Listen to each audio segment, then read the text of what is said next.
अक्टूबर नवंबर 2023 ये वाला पेपर करेंगे हम आज की क्लास करें। क्वेश्चन नंबर 1 कौन से टॉपिक का है? एपीजीपी के अंदर भी कौन सी प्रोग्रेशन का है? एपी का है। Please right down the data.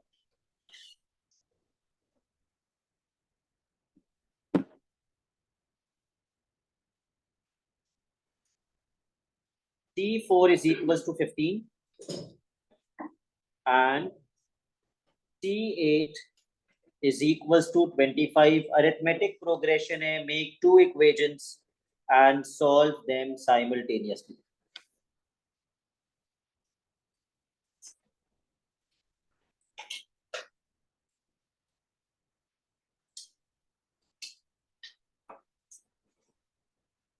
पहली इक्वेशन बनेगी a plus n minus 1 into D होता है ना, तो n कितना है?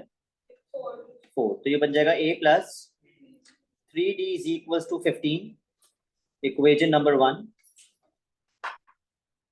और इक्वेशन नंबर 2 बनेगी a plus 7d is equals to 25। Simultaneously आप खुद सॉल्व करेंगे। I am going to give you a minute, you will tell me the value of d first and then a, क्योंकि आप a को subject बनाएंगे तो d की value पहले मिलेगी।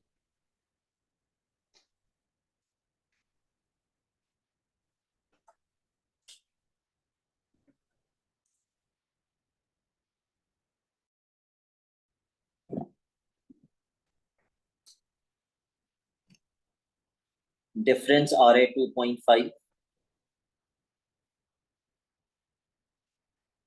और a की वैल्यू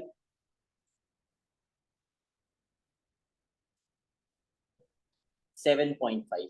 लेकिन क्वेश्चन हमसे ना a की वैल्यू मांग रहे हैं ना d की। क्वेश्चन हमसे किसकी वैल्यू मांग रहे हैं? The 30th term,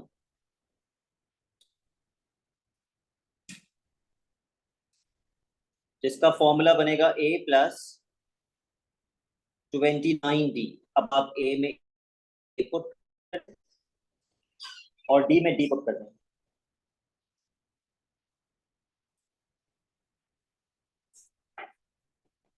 seven point plus 29.5 into D, ये कितना बन जाएगा? 80। Question number 2, which topic is this? Trigonometry. लेकिन ये बहुत आसान क्वेश्चन है ट्रिग्नोमेट्री का, जो बच्चों का बहुत मुश्किल लगता है। पहला स्टेप क्या होगा? प्लीज ये पढ़ लीजिएगा। एग्जैक्ट मांगा है, बहुत सारे बच्चों को एग्जैक्ट का मतलब ही नहीं पता होता। What is the meaning of exact? नहीं, डेसिमल में नहीं होना चाहिए। फ्रैक्शन हो सकता है, स्क्वायर रूट हो सकता है, बट नॉट इन डेसिमल। ठीक है, क्योंकि डेसिमल में आप राउंड ऑफ कर देते हैं। इसको सॉल्व करने के लिए सबसे पहला काम आप क्या करेंगे? डोमेन चेंज, वैल्यूज पुट करेंगे। किसकी? Okay, cos pi upon 6। इसका आंसर आपको कौन देगा? कैलकुलेटर। और प्लस स्क्वायर रूट 3 अपॉन 2 भी कर दीजिए, ऑब्वियसली रेडियन में। पूरा पेपर रेडियन मोड में होगा जब तक डिग्री का साइन ना लगा हुआ हो क्वेश्चन के अंदर। अभी मना। tan 2x plus square root 3 upon 2 is equal to सिर्फ स्क्वायर रूट 3 आ रहा है। ओके,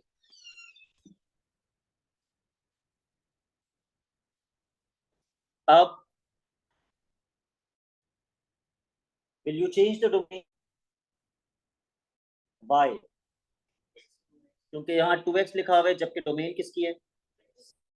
थ्रू आउट इससे मल्टीप्लाई करेंगे, से मल्टीप्लाई कर दीजिए।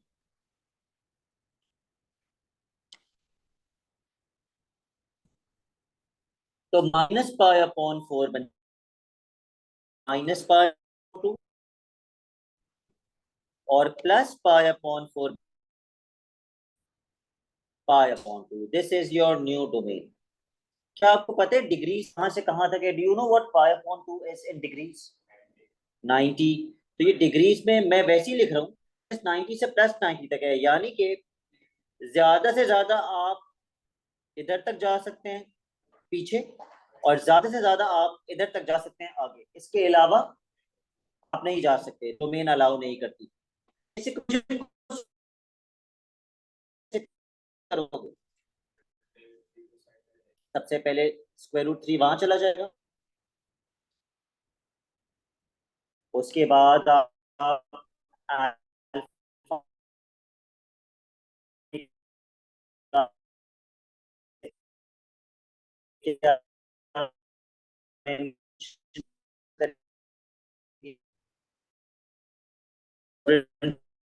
tan is negative 3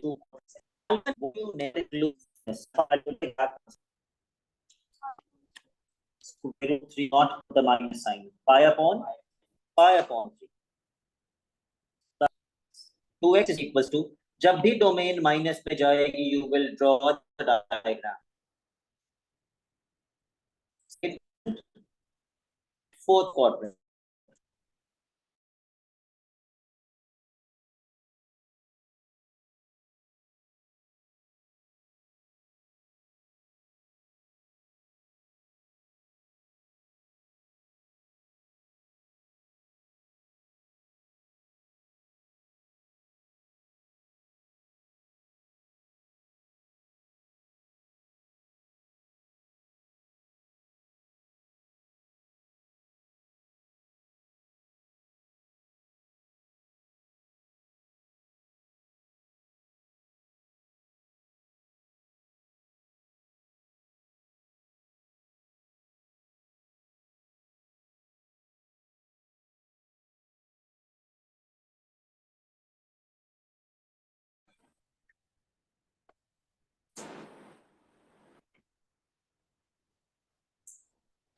यहां से यहां तक का एंगल -π/3 है, तो x की वैल्यू कितनी आ जाएगी, -π/6।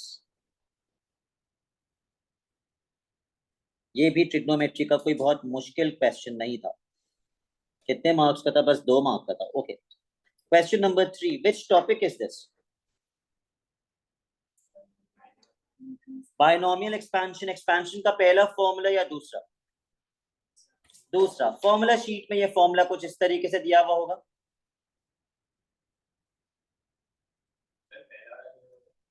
पहला वाला लगाने के लिए यहाँ पे 1 होना जरूरी है, शीट में दूसरा वाला फॉर्मूला दिया हुआ होगा जो मैं लिख रहा हूँ।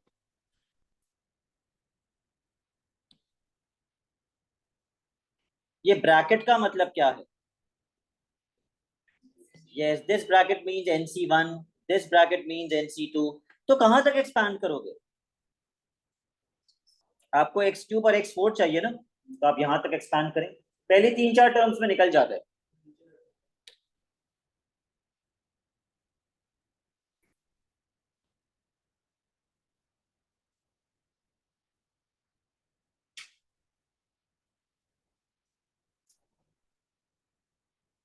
आई थिंक आपको 4th टर्म तक शायद एक्सपैंड करना होगा। आप देख लें, आपको x³ और x⁴ चाहिए, इनके कोएफिशिएंट्स चाहिए।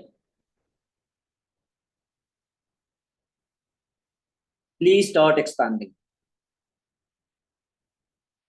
सबसे पहले 3 की पावर 5 प्लस, अब 5C1 लिखने के बजाय आप डायरेक्टली क्या लिख दें, 5,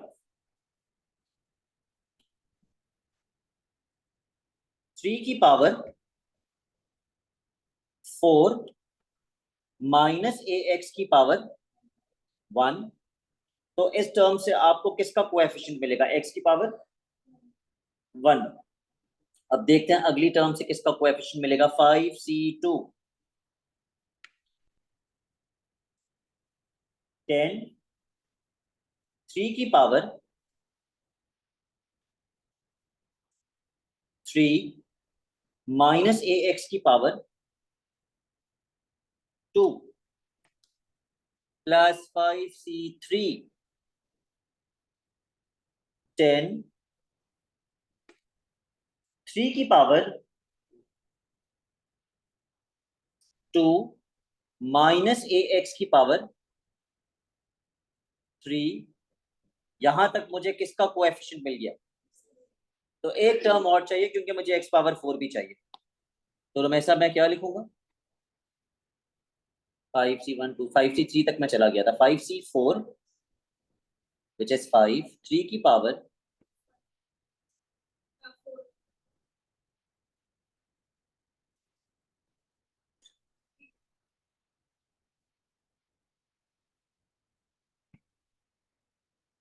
3 की पावर 1 माइनस ए एक्स की power 4।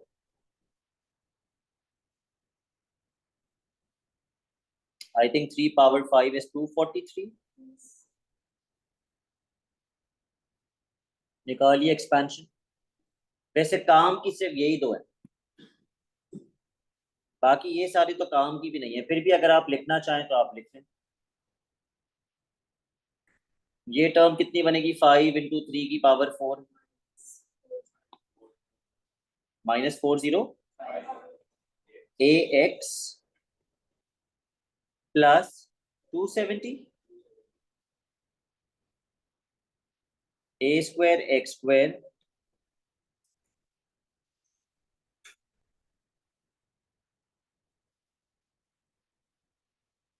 Minus 90 a³ x³ plus 15 a की power 4 x to the power 4।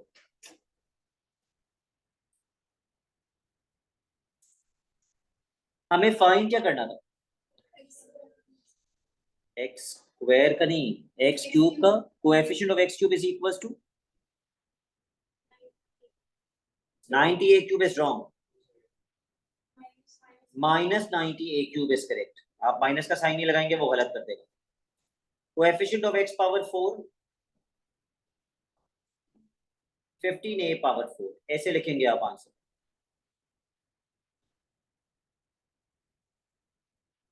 अगर आप एक्सपैंड करके छोड़ देंगे कि सर नजर तो आ रहा है x³ का कोएफिशिएंट क्या है और x पावर 4 का, तो मैं लिखूं क्यों, उससे मांगा इसलिए आप लिखेंगे। अगर आप एक्सपैंड करके छोड़ेंगे तो 3 में से 1 मार्क मिलेगा, उसने बोला 1 मार्क ये बताने का है और 1 मार्क ये बताने का।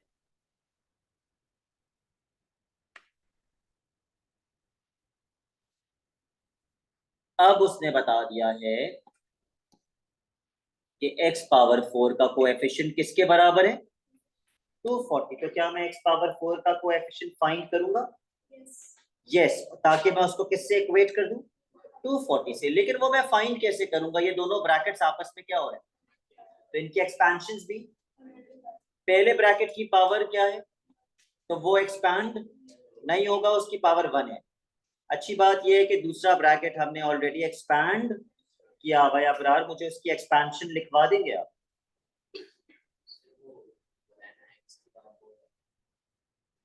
जी।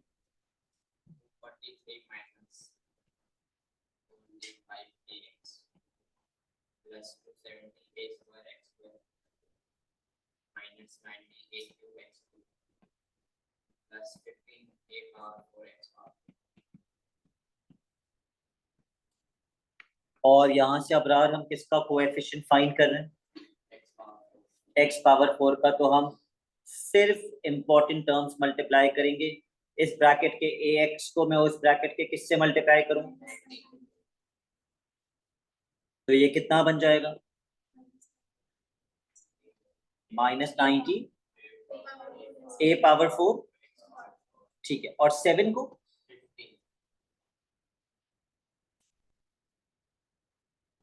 ये कितना बन जाएगा,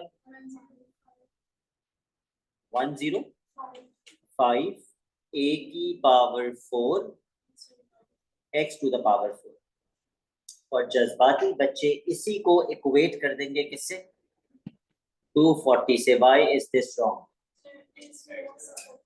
जब हम कोएफिशिएंट कहते हैं कोएफिशिएंट ऑफ x पावर 4, तो फिर हम x पावर 4 नहीं लिखते, वो हटाना पड़ेगा आपको, उसको हटा दीजिएगा, फिर इक्वेट कर दीजिएगा 240 से, और यहां से आपको a की वैल्यू मिल जाएगी।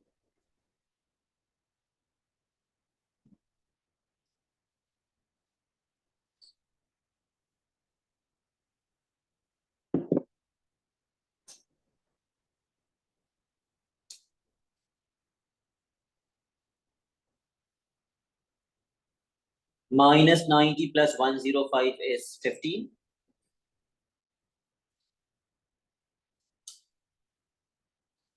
15 वहां जाके डिवाइड 16 और फिर दोनों साइड्स पे radical 4।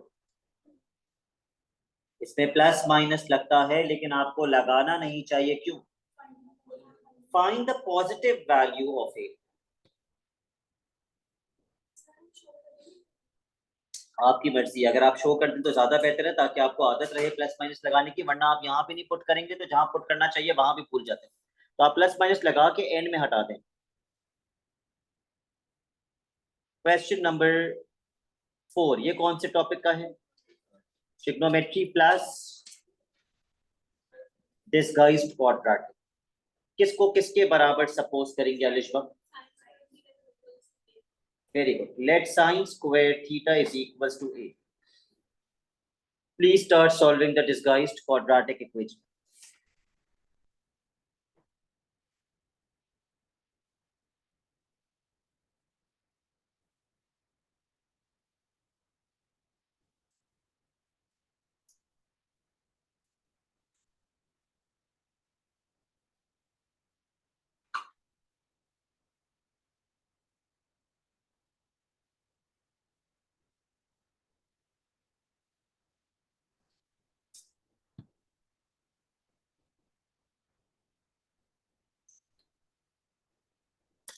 What are the two values of a?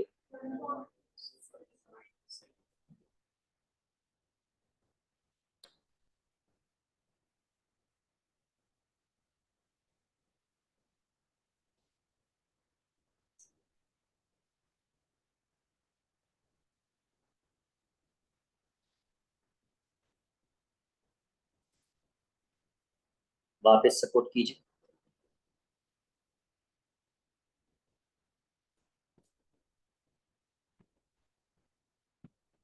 मैं ये राइट वाली साइड रिजेक्ट क्यों कर दूंगा? जब आप स्क्वायर रूट लगाएंगे दोनों साइड्स पे तो नेगेटिव का स्क्वायर रूट पॉसिबल नहीं होता, मैथ एरर आ जाता है, तो आप इसको रिजेक्ट कर देंगे। यहाँ पे आप लगा दें और क्या ना भूलें, प्लस माइनस, जिसकी वजह से मैं क्वाड्रेंट्स कौन से यूज करूंगा? All four, I hope you all have converted your calculators back into the degree mode, because now there is a degree sign in the question.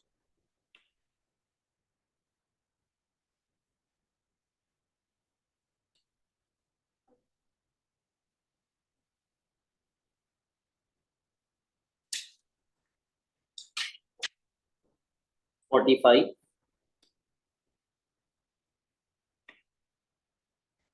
आप स्क्वायर रूट नहीं लगा रहे हो उससे।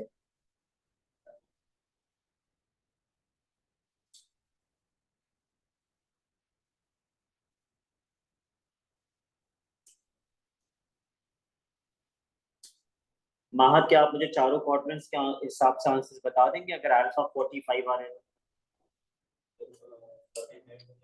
45, 135,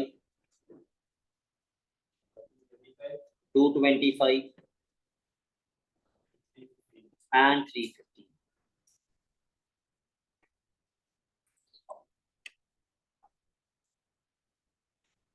क्वेश्चन नंबर 5, ट्रांसफॉर्मेशन।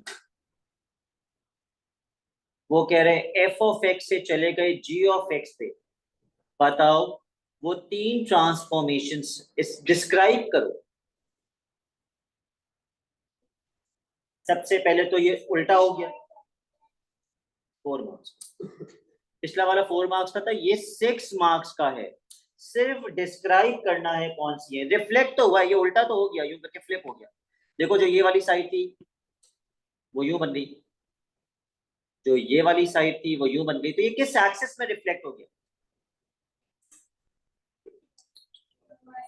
ये Y axis में reflect हो गया। लिखिए reflection in y axis. Reflection बताने का 1 मार्क, वाई एक्सिस में रिफ्लेक्शन है ये बताने का 1 mark, followed by, very good. और क्या देख रहे हैं आप, इसकी हाइट वर्टिकली स्ट्रेच हुआ है कि नहीं? अगर मैं y एक्सिस में रिफ्लेक्ट कर दूं तो ये कुछ यूं बन जाएगा, ये साइड यहां आ जाएगी। फिर हॉरिजॉन्टली कितने यूनिट्स, एक, और उसके बाद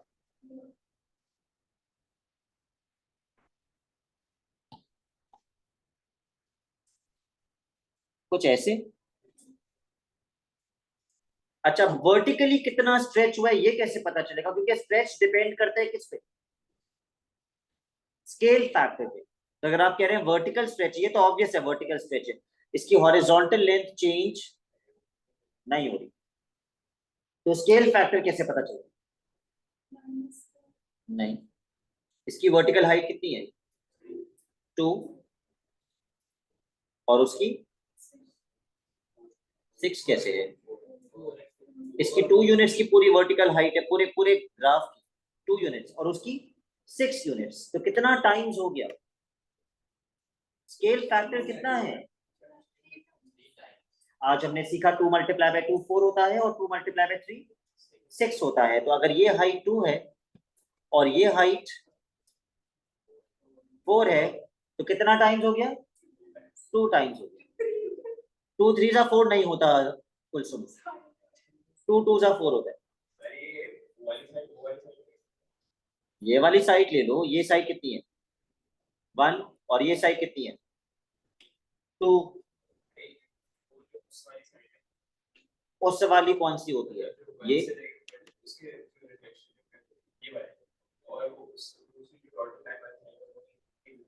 हाँ, तो ये और ये और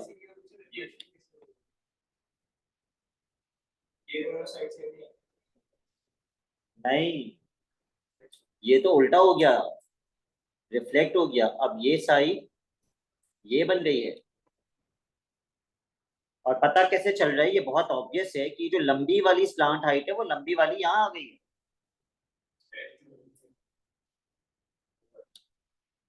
स्ट्रेच नहीं हो सकता ना, ये 2 यूनिट्स की है तो ये भी तो 2 यूनिट्स की है, स्ट्रेच नहीं हो सकता, नो चांस। अच्छा भाई, तो ये 4 यूनिट्स की हाइट, ये 2 यूनिट्स की हाइट, तो parallel stretch with a scale factor of followed by vertical stretch, parallel stretch बोल दिया मैंने, vertical stretch with a scale factor of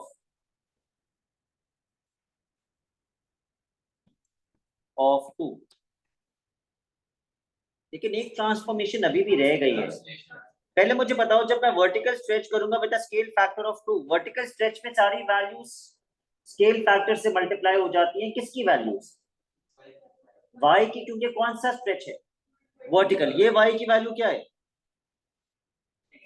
तो ये जब स्केल फैक्टर से मल्टीप्लाई होगी 3, तो ये क्या बन जाएगी, 6। उसके बाद ये वैल्यू क्या है, इसको 2 से मल्टीप्लाई करोगे तो 2, 1 मल्टीप्लाई बाय 2 इज 2। ये वैल्यू क्या है, 1, x y की वैल्यू देख रहे हैं, ठीक है, y की वैल्यू को मल्टीप्लाई कर रहे हैं, ये क्या बन जाएगी, 2, और आखिरी वैल्यू क्या है, ये क्या बन जाएगी। तो जब आपने वर्टिकल स्ट्रेच किया बाय स्केल फैक्टर ऑफ 2, तो आप इस ग्राफ पे पहुंच गए। मैंने सारी y की वैल्यूज को किससे मल्टीप्लाई कर दिया, 2 से। लेकिन मैं अभी तक इमेज पे नहीं पहुंचा।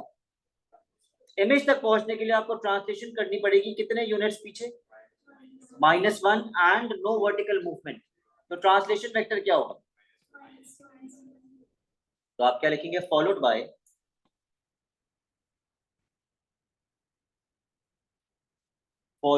ट्रांसलेशन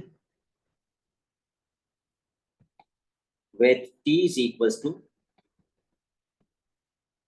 -1 0, लिख सकते हैं। तो हर बार ट्रांसफॉर्मेशन बताने का एक मार्क और उसकी प्रॉपर्टी बताने का एक mark. Find an expression for g of x in this form. What is g of x in this question? The image।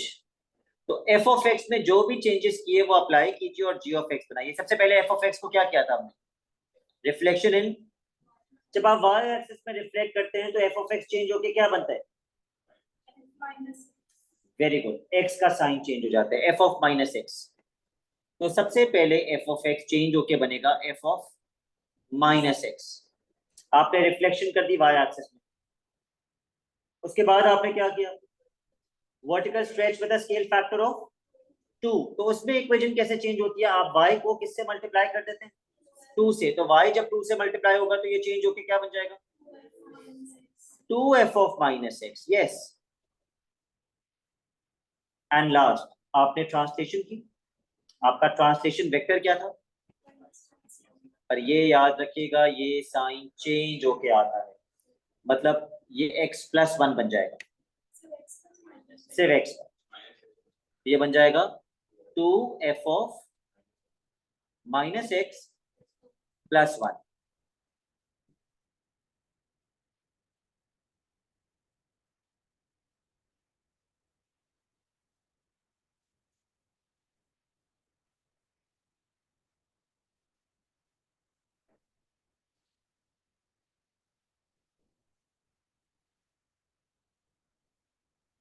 पर ये आंसर मार्क्स स्कीम से मैच नहीं कर रहा, व्हाट मिस्टेक अभी मेरी। मैंने आपको कहा -1 अगर है तो ये क्या बनेगा, x प्लस 1। x प्लस 1 किसकी जगह पे, x प्लस 1 किसकी जगह पे आएगा, माइनस एक्स की जगह पे या x की जगह पे। इतना कंफ्यूजिंग, अगर आपका ट्रांसलेशन वेक्टर है -1 0 तो ये क्या बन जाएगा, तो आपने किसकी जगह x प्लस 1 पुट किया, x की जगह पे। यहां भी किसकी जगह पे x प्लस 1 आएगा, x की जगह पे। तो मैंने x की जगह पे नहीं पुट किया, अगर मैं x की जगह पे पुट कर रहा होता तो मुझे माइनस के बाद ब्रैकेट बनाना पड़ता और ब्रैकेट के अंदर क्या लिखना पड़ता, x प्लस 1। तो जब वो ब्रैकेट माइनस के साथ खुलेगा, minus x minus 1।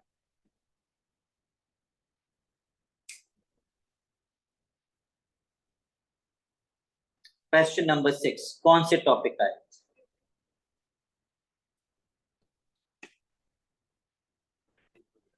Geometric progression. Conversion का मतलब क्या है, सम टू इन्फिनिटी पॉसिबल है। एक चीज और बताई थी मैंने कन्वर्जन के बारे में, यस, कॉमन रेशियो की रेंज -1 to 1। ओके, पढ़ लीजिए question, right down the data.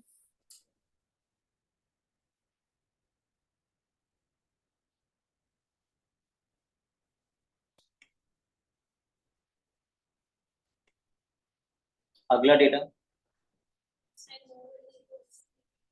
S4 is equal to P। आखिरी data, S8 is equal to Q। तो निकालिए S4 और S8 ताकि आपको P और Q की वैल्यू मिल जाए और उसको यहां पुट कर दीजिए।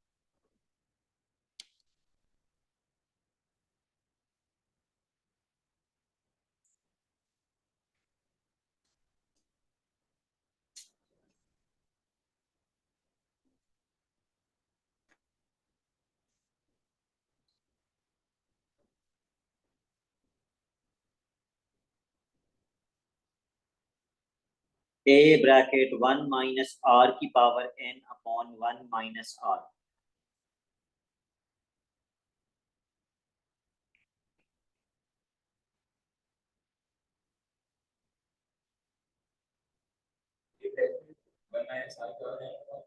One minus R।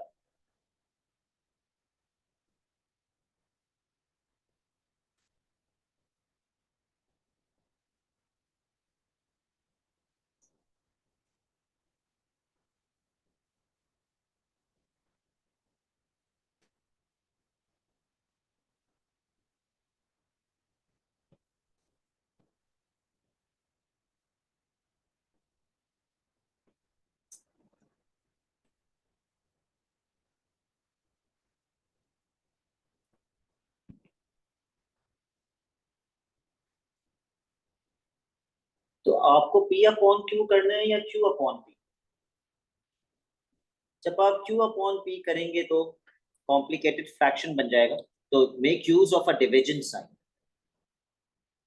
10 bracket 1 minus R की power 8 upon 1 minus R upon P लिखने के बजाय मैं क्या लिखूंगा, डिवाइडेड बाय P और ये आंसर मुझे दिया हुआ है किसके बराबर? 17/16. Convert the division into multiplication.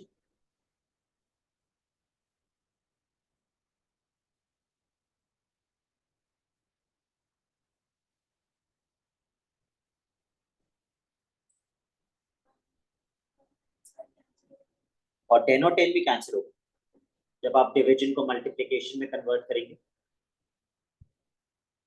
आपके पास बचेगा 1 माइनस आर की पावर 8 अपॉन 1 माइनस आर की power 4 is equal to 17/16. R कैसे ऊपर जाएगा? 1 का क्या होगा? 1 माइनस का क्या होगा? What is the only thing we can do now? Cross multiply, इसके अलावा और कोई चॉइस ही नहीं है। और ये एक ही पेपर में दोबारा किस टाइप की इक्वेशन बन जाएगी? बाय डिसगाइज क्वाड्रेटिक, क्योंकि एक आर की पावर डबल है दूसरी आर की पावर से।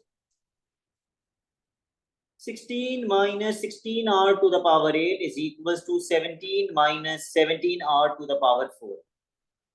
Bring all the terms to the right hand side.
Let r power 4 is equals to a.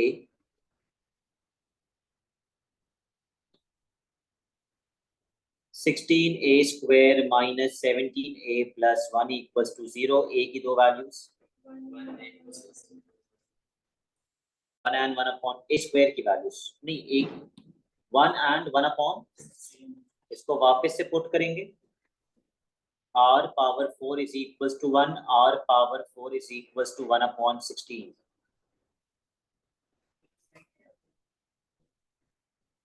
Reject तो किसी को भी नहीं कर सकते, दोनों पॉजिटिव हैं। जब आप रेडिकल 4 लगाएंगे दोनों साइड्स पर तो आप प्लस माइनस लगाना नहीं भूलेंगे। तो पहली r की वैल्यू क्या आ जाएगी? +-1, जो कि आपको रिजेक्ट करनी पड़ेगी। बाय रेशियो कभी भी 1 नहीं हो सकता, क्यों? आपको पता है अगर रेशियो 1 हुआ तो सारी की सारी टर्म्स क्या होंगी? सेम। तभी तो T2 अपॉन T1 1 के बराबर होगा। तो ज्योमेट्रिक प्रोग्रेशन में रेशियो 1 नहीं हो सकता या -1 नहीं हो सकता। इसके ऊपर आ जाइए, दोनों साइड्स पे प्लस माइनस लगाइए और बताइए आर की वैल्यू क्या आएगी? +-1/2। हमें इस क्वेश्चन में फाइंड क्या करना था? पॉसिबल वैल्यूज, इसीलिए वैल्यूज आएंगी क्योंकि आर की दो वैल्यूज हैं और दोनों के लिए आप सम टू इन्फिनिटी निकालेंगे। तो पहले हम यूज करते हैं आर की पॉजिटिव वैल्यू, और मुझे बताइए उस पॉजिटिव वैल्यू के लिए सम टू इन्फिनिटी क्या होगा? फॉर्मूला मैं बता देता हूं, अगर आपको याद नहीं है तो वैसे याद होना चाहिए। फॉर्मूला शीट में दिया हुआ भी होता है, a अपॉन 1 माइनस आर। ए कितना था? a 10 था। लगाइए फॉर्मूला।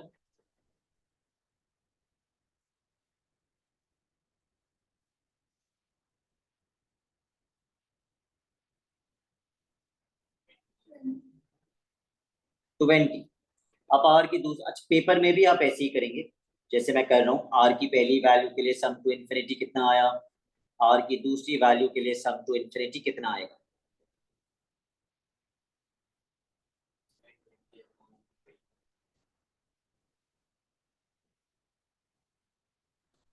बिल्कुल सही आ रहा है।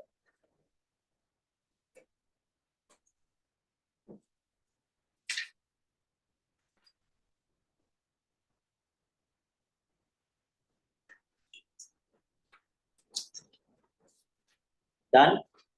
ऑल राइट, क्वेश्चन नंबर 7, ये कौन सा टॉपिक है? देखने में लग रहा है कोई मुश्किल सा क्वेश्चन है, पर मुश्किल नहीं है। Please take 2 minutes, give this 2 minutes, read this question and see what are you finding in this.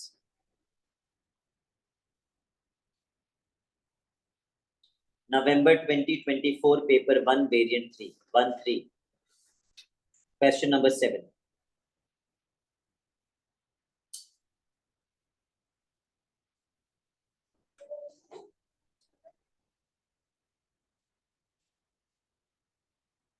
Five. आप मार्क्स क्यों पूछ रहे हैं क्वेश्चन के? प्लीज पढ़िए क्वेश्चन और देखिए 21 आर्क के लिए क्या सेंटर है, ये जरूरी है।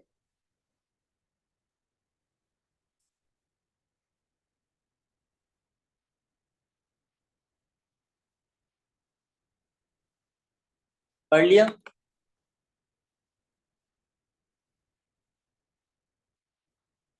इस आर्क का सेंटर क्या है? ओ, ये एक सेक्टर है। ओके, इस आर्क का सेंटर क्या है?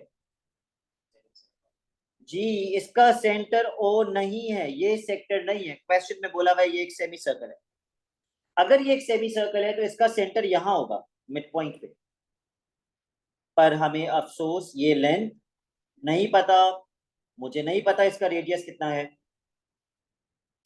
एक पूरे सर्कल का एरिया कितना होता है? Pi R square. और एक सेमी सर्कल का area pi R square upon 2। Okay, एक पूरे सर्कल की लेंथ कितनी होती है, circumference? 2 pi R. 2 pi R ये पूरी लेंथ है।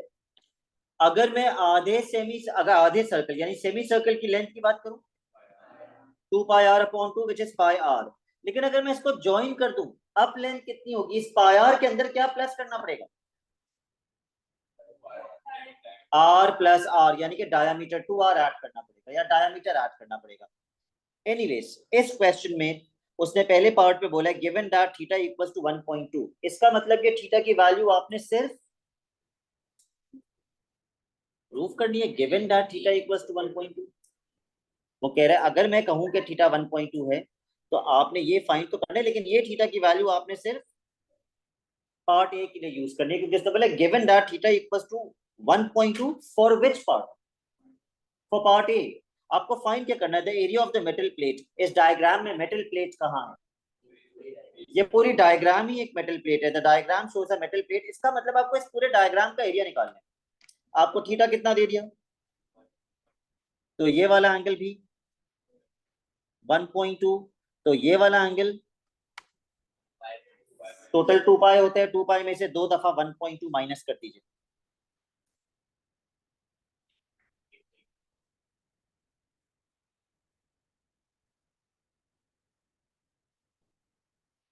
थ्री। बहुत कम एक्यूरेसी पे बता रहे हैं आप, ये आपका आंसर मैच नहीं करेगा। 3.883, कम से कम इतनी एक्यूरेसी, क्योंकि फाइनल आंसर अगर 3 सिग्निफिकेंट में देने तो वर्किंग 2 में होना जरूरी है। अच्छा जी, अगर इस पूरे मेटल प्लेट का एरिया निकालना है तो 5 मार्क्स का है। तो मैं ब्रेक कर लेता हूँ। पहला मार्क मुझे मिल जाएगा अगर मैं किसका एरिया निकाल लूँ? मेजर सेक्टर का। कुलसुम, सेक्टर के एरिया का फॉर्मूला, वो सर्कल के एरिया का होता है, सेक्टर के एरिया का फॉर्मूला अभी paper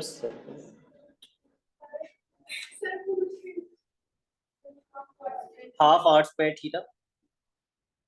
area of sector is half r square theta. तो इस मेजर सेक्टर का एरिया निकालिए, half 20 square theta.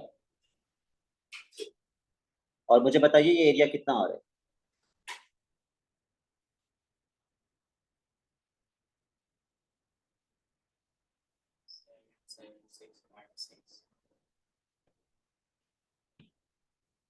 Seven 776.6 centimetre square. ये एक एरिया आ गया आपके पास। Shape number 1।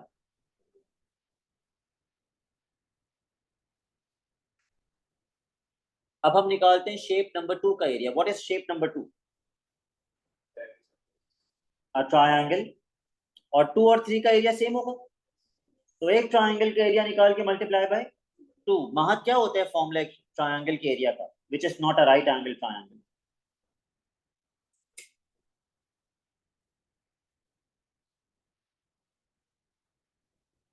फॉर्मूला शीट में दिया हुआ होता है, तो देख लीजिएगा, उसमें half a b sine c. O level से पढ़ते हुए आ रहे हैं हम ये. तो हाफ ए और बी में कितना कितना, 20 20. साइन सी में कितना,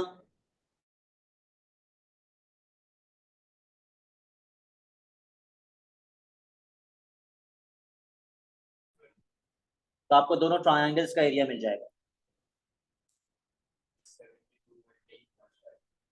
372.815. ये दो ट्रायंगल्स का एरिया भी हो गया. अब बच गए दो सेमी सर्कल्स. 816 है. ओके, 816. दो सेमी सर्कल्स बच गए और दो सेमी सर्कल्स मिलके बन जाता है एक. तो मुझे एक सर्कल का एरिया निकालने, और सर्कल के एरिया का फॉर्मूला होता है पाई आर स्क्वायर, पर मुझे रेडियस नहीं पता. अब रेडियस कैसे मिल सकता है? अभी तक वो पिछले आंसर की एक्यूरेसी पे लगा हुआ है, रेडियस कैसे मिलेगा? साइन रूल लगा के. कैसे?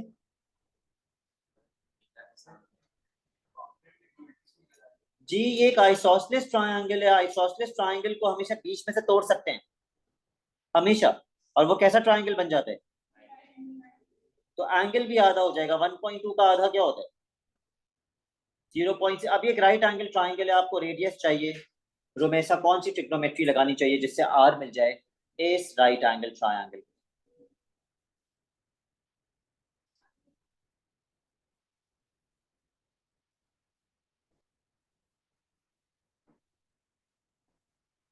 टैन लगाना चाहिए. आप क्या लिखेंगे? Tan theta is equal to, क्या फॉर्मूला होता है टैन का?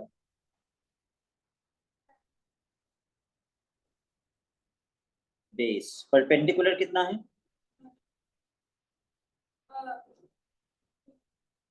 20. ये लेंथ थी 20. 90 के सामने आप परपेंडिकुलर बोल रहे हैं? ये तो हाइपोटेन्यूज है, तो टैन तो नहीं लगेगा. और ये क्या है जो आप फाइंड कर रही हैं? ये ऑपोजिट है. पता नहीं आप लोग परपेंडिकुलर बेस से याद करते हैं, और मैं उतना ही मना करता हूँ आप लोगों को, लेकिन फिर आप गलत भी आंसर देते हैं और जिद में भी रहते हैं कि नहीं हम उसी से ही करेंगे. tan 0. tan तो लगेगा ही नहीं. हम कौन सी ट्रिग्नोमेट्री लगाएंगे? Sine. Sine 0.6 is equal to opposite upon hypotenuse. यहां से आपको रेडियस मिल जाएगा. 9 के बाद क्या है? 11.29. तो फिर सर्कल, दो सेमी सर्कल्स मिला के एक सर्कल बना के, क्योंकि दोनों का रेडियस सेम होगा, अगर आप इसको भी बीच में से ब्रेक करेंगे तो वही रेडियस आएगा. तो एक सर्कल का एरिया निकाल लीजिए पाई आर स्क्वायर कर.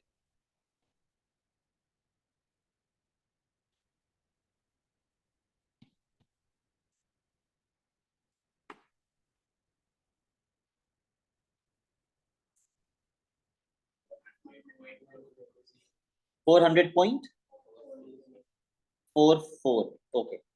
अब आप तीनों एरियाज, सारे जो भी एरियाज हमने निकाले हैं, area number 1, area number 2, area number 3, इन तीनों को प्लस करके मुझे फाइनल आंसर बताइए 3 significant figures.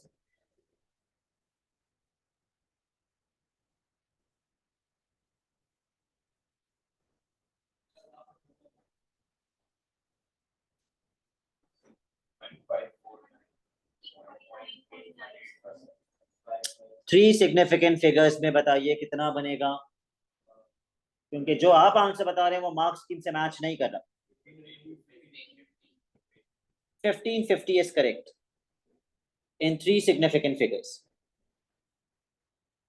Centimetre square unit का मार्क नहीं होता. तो ये जो जितनी भी कैलकुलेशन की हमने की, जब गिवन डैट क्या लिखा हुआ था?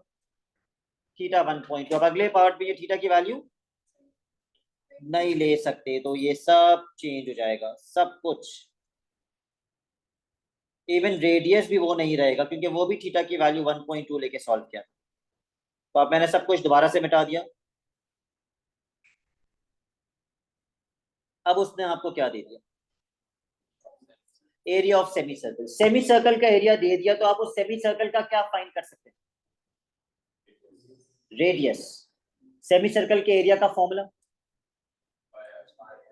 वो एरिया का फर्स्ट सर्कल का होता है pi R square. Semi circle का पाई आर स्क्वायर अपॉन, उसको इक्वेट कर देंगे 50 पाई से, रेडियस मिल जाएगा। पहले रेडियस निकालिए फिर हम आगे क्वेश्चन पढ़ेंगे।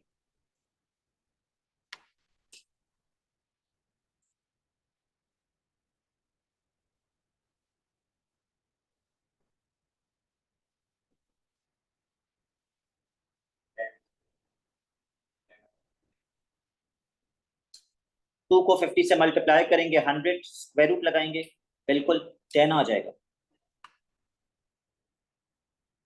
तो ये रेडियस 10 आ गया हमारे पास। क्या आप जानते हैं अब इस 10 रेडियस की हेड से मैं क्या फाइंड कर सकता हूँ? थीटा। याद रखिएगा जब मुझे थीटा मिल जाएगा वो आधा होगा, उसको मल्टीप्लाई बाय 2 करूंगा, ये पूरा मिल जाएगा। जितना ये पूरा होगा उतना ही वो पूरा होगा, और फिर ये भी 2 पाई से माइनस करके मिल जाएगा। What are we finding? Perimeter of what? The metal plate. मुझे लिखवाइए इस मेटल प्लेट की। ओके, मैं एक काम करता हूँ, मैं इस डायग्राम को नीचे पेस्ट कर देता हूँ ताकि मुझे बार बार स्क्रीन ऊपर ना करनी पड़े।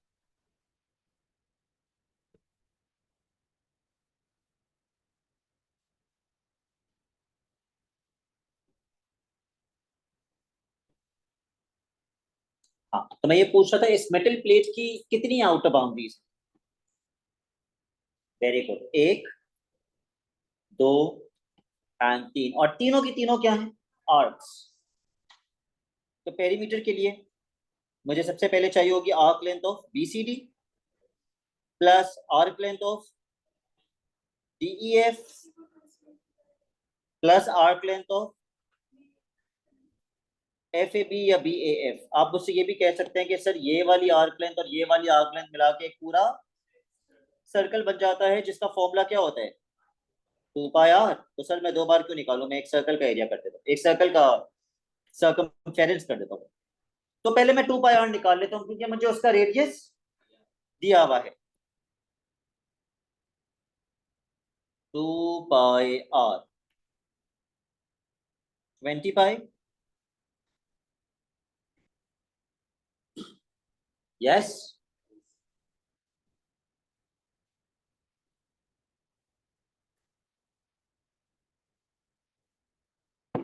ऑलराइट, सिर्फ ये वाली लेंथ रह गई।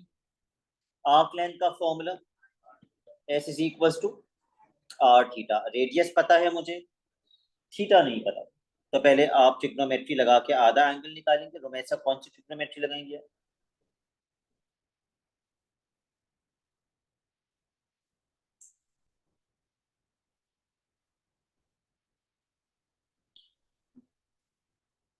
जी,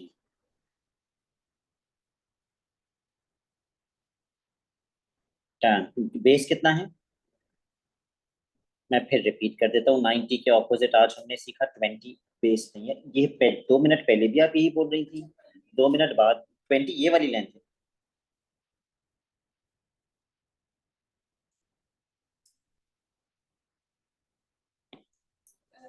जी, ए कह देते हैं, थीटा नहीं कह सकते क्योंकि थीटा तो ये पूरा है। Sine a is equal to opposite upon hypotenuse. यहाँ से आपको ए मिल जाएगा, पाई अपॉन 6। ए की वैल्यू आपने कैलकुलेटर वापस से रेडियन मोड में कन्वर्ट कर दिया था। मल्टीप्लाई बाय 2 कर दीजिए ताकि पूरा थीटा मिल जाए। पाई अपॉन 3। तो ये एंगल भी पाई अपॉन 3। दोनों को प्लस करके 2 पाई से माइनस कर दीजिए ताकि ये वाला एंगल मिल जाए।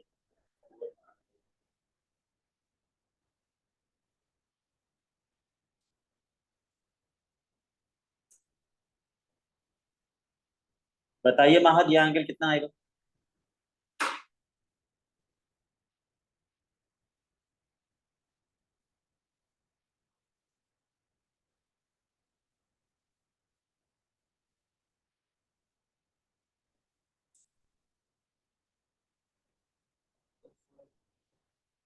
फोर पाई अपॉन थ्री, फिर हम आर्क लेंथ का फॉर्मूला लगाएंगे ताकि हमें आर्क लेंथ मिल जाए।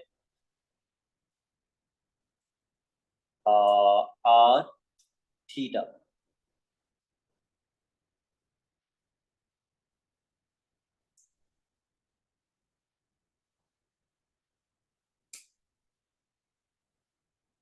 दोनों को प्लस कर लीजिए और मुझे फाइनल आंसर बता दीजिए। इन टर्म्स ऑफ पाई बता दीजिए। उसने एग्जैक्ट बोला है क्वेश्चन में शायद। See, find the exact perimeter. तो फिर आप डेसिमल में नहीं लिखेंगे। कितना? 140 pi upon 3 centimetres. Perimeter length होती है इसलिए उसका यूनिट सेंटीमीटर्स होता है। All right, question number 8, which topic? Quadratics plus functions. एक फॉर्म से दूसरी फॉर्म में माहत कैसे कन्वर्ट करते हैं? इस फॉर्म से इस फॉर्म में। क्योंकि अगर आप पहला पार्ट नहीं कर पाए तो फिर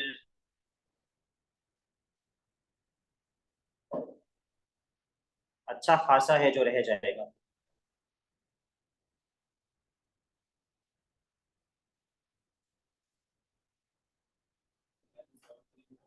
किसको सॉल्व करूं?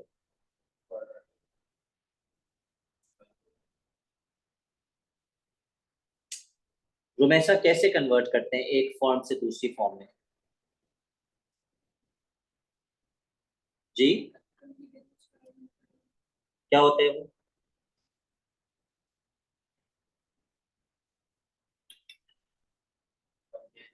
इक्वेट करेंगे और कंपेयर करेंगे।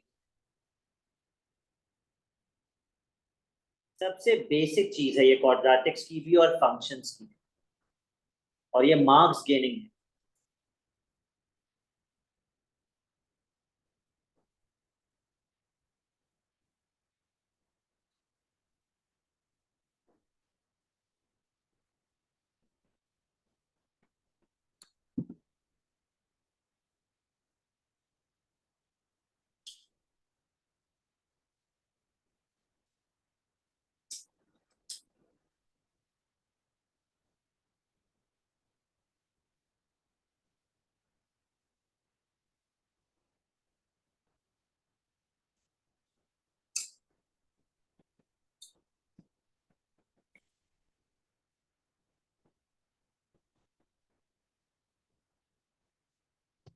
What can you cancel out on both the sides?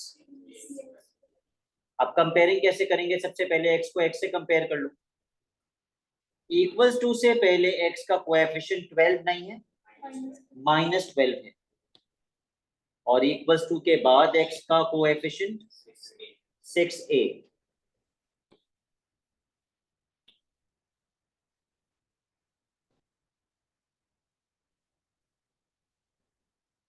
Compare the constants with the constants.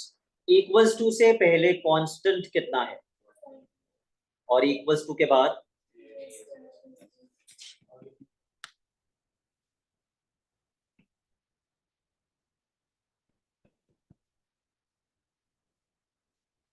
यहां से बी फाइंड कर लीजिए।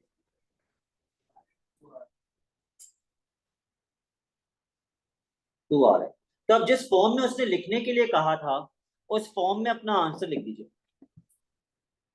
इस फॉर्म में कहा था ना उसने लिखने के लिए, तो आप इसी फॉर्म के अंदर लिख दें। ए में ए की वैल्यू और बी में बी की वैल्यू लिख दें। तो ये बन जाएगा 3 bracket x-2 whole square plus.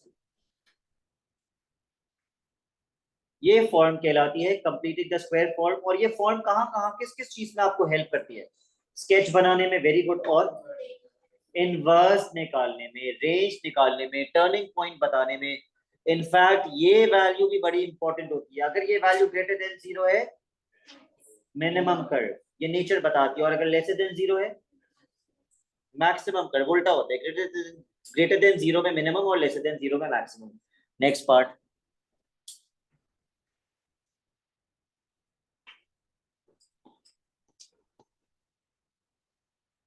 For which F inverse exists. Very good. उसे कब किसी भी फंक्शन का इनवर्स पॉसिबल होता है, जब वो 1 to 1 हो। लेकिन अगर मैं इसका स्केच बनाऊं, जो मैंने एक अच्छी वाली फॉर्म में कन्वर्ट की है, एक मिनिमम कर्व जिसका टर्निंग पॉइंट क्या है 2,2, तो क्या ये 1 to 1 है इस वक्त? इसको ब्रेक करना पड़ेगा। कहां से? बीच में से। तो अगर मैं इसको बीच में से ब्रेक करता हूं तो मेरे पास दो डोमेन्स निकल कर आएंगे। पहली डोमेन ग्रेटर देन और इक्वल टू 2 और दूसरी डोमेन लेसर देन और इक्वल टू 2। वो दोनों डोमेन्स हम यहाँ लिख लेते हैं। एक्स इज ग्रेटर देन और इक्वल टू 2 के लिए भी 1 to 1 है, एक्स इज लेसर देन और इक्वल टू 2 के लिए भी 1 to 1 है। लेकिन कुलसुम मैं किस डोमेन से कंपेयर करूँ? तो यहां से मुझे k की वैल्यू क्या मिल जाएगी 2, k इक्वल टू 2। हमेशा टर्निंग पॉइंट का ही कोऑर्डिनेट होता है, x coordinate, k is equal to 2।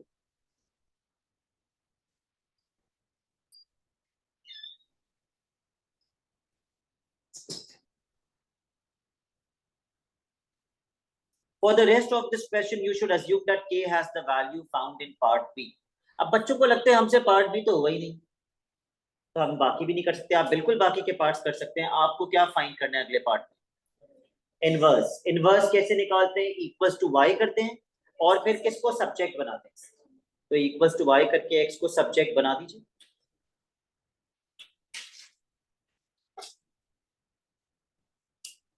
अगर आपने इसको इक्वल्स टू y किया तो आप कभी भी x को सब्जेक्ट नहीं बना पाएंगे। आप किसको इक्वल्स टू y करेंगे? अच्छी वाली फॉर्म, तो completing the square form, 3 bracket x minus 2 whole square plus 2 is equals to y।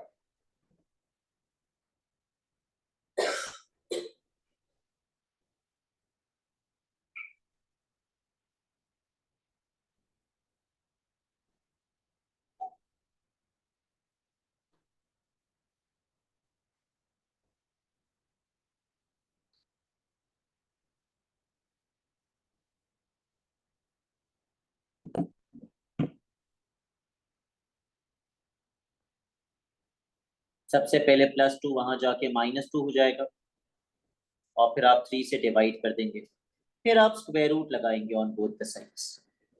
Don't forget the plus minus. उसके बाद हम ये कैसे डिसाइड करते हैं कि प्लस का साइन आएगा या माइनस का? डोमेन बताती है। डोमेन में कौन सी इनइक्वालिटी है? तो फिर प्लस आएगा क्योंकि ग्रेटर है। अगर लेसर होता तो माइनस आता।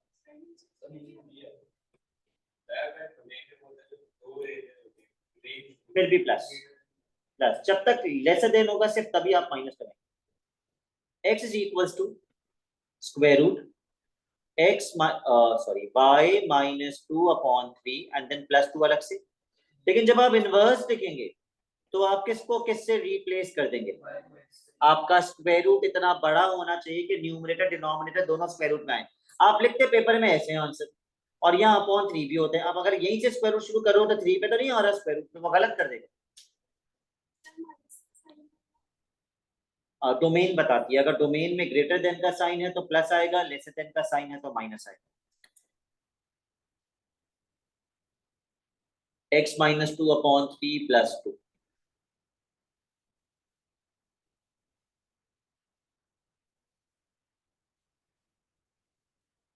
सबने ये पार्ट कंप्लीट कर लिया? Because the next part says hence, जिसमें आपको शायद पिछले पार्ट का आंसर यूज करना पड़ेगा।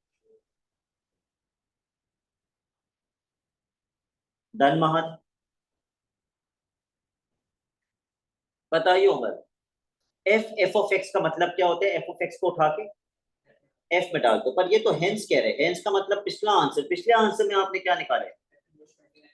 Very good. एफ इनवर्स कैसे इस्तेमाल होगा? आप चाहें तो इस फंक्शन को, बाहर वाले फंक्शन को वहां भेज सकते हैं और जब एक फंक्शन एक साइड से दूसरी साइड पे जाता है तो क्या हो जाता है? Inverse. This is how you can use the inverse. जैसे साइन कॉस टैन वहां जाके इन्वर्स होते हैं, वैसे ही फंक्शन भी इन्वर्स हो जाता है।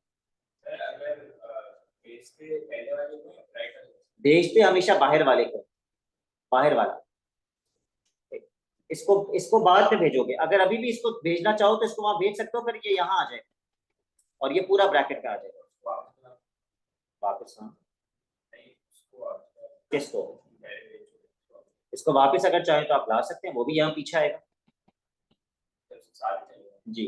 अच्छा, अगर आप ये भी कर सकते हैं कि उसने बोले हेंस और अदरवाइज, आप अदरवाइज यूज करेंगे तो आपको एफ को एफ का डालना पड़ेगा, वो बहुत मुश्किल हो जाएगा एफ को एफ में पुट करना, because F itself is completing the square form. तो एफ ऑफ एक्स कितना दिया हुआ था किसी को, वो जो कन्वर्ट की थी form 3 bracket x minus 2 whole square equate with f inverse of 29। f inverse of 29 का मतलब जो आपने इनवर्स निकाला है उसके अंदर आप x की जगह क्या पुट कर देंगे। कैलकुलेटर उठाइए और देखिए कितना बनता है।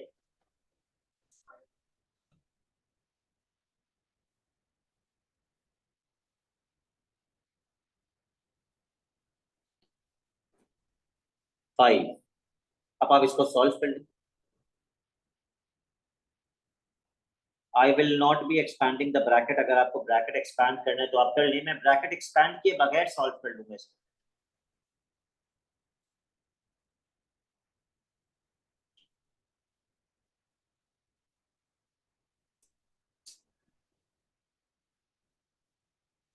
अब दोनों साइड्स पे square root, do not forget the plus minus sign.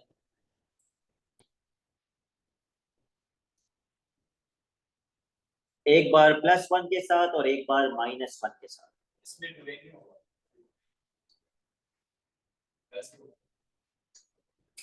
नहीं हुआ। जब आप +1 के साथ सॉल्व करेंगे तो x की वैल्यू 3 आएगी, और जब आप -1 के साथ सॉल्व करेंगे तो x की वैल्यू 1 आएगी। उसने बोला है सॉल्व। क्या मुझे ये दोनों आंसर्स लिखने हैं या एक रिजेक्ट करना है, और अगर एक रिजेक्ट करना है तो एक रिजेक्ट क्यों करना है? Let me explain it to you. जब आप किसी फंक्शन को किसी फंक्शन के अंदर पुट करते हैं तो वो अपने साथ अपनी क्या लेके जाता है? डोमेन। वो अपने साथ अपनी डोमेन लेके जाता है। एक्स की डोमेन क्या थी? उसने बोला था ना for the rest of this question, क्या लिखा हुआ था? डोमेन क्या थी? एक्स इज ग्रेटर देन और इक्वल टू। तो अगर एफ अपने साथ अपनी डोमेन लेकर जा रहे हैं तो अब इसी की डोमेन फॉलो होगी, तो मुझे कौन सी वैल्यू रिजेक्ट करनी पड़ेगी? और अगर आप 1 रिजेक्ट नहीं करते, ओ लेवल तक तो वो फुल मार्क्स दे देता है, पर ए लेवल में वो कहता है फाइनल आंसर ये लिखोगे तो ही फुल मार्क्स मिलेंगे, वरना 3 में से 2 मार्क्स मिलेंगे। हालांकि पूरा आपने सॉल्व किया, बस एक वैल्यू रिजेक्ट जो रिजेक्ट करनी चाहिए थी जी। जी जी, क्वेश्चन 9 पे आ जाइए।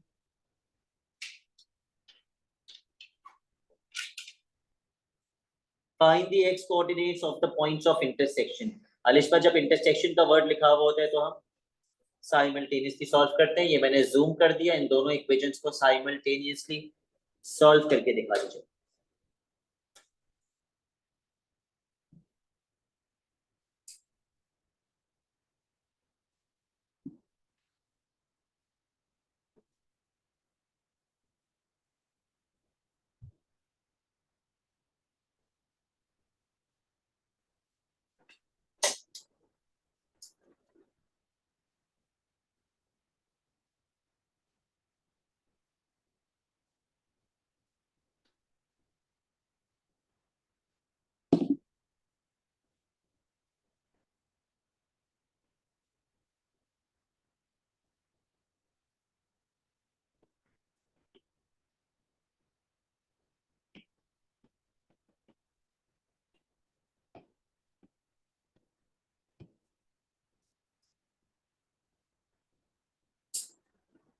Bring all the terms to the left, हो जाएगा x क्यूब -4x² + 3x।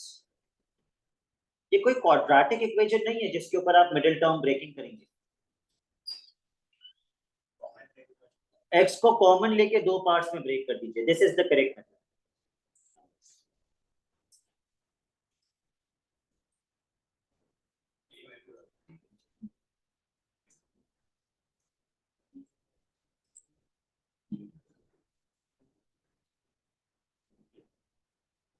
चलो तो भी ठीक है। That's not going to be material, वो बच्चे का वो भी इसको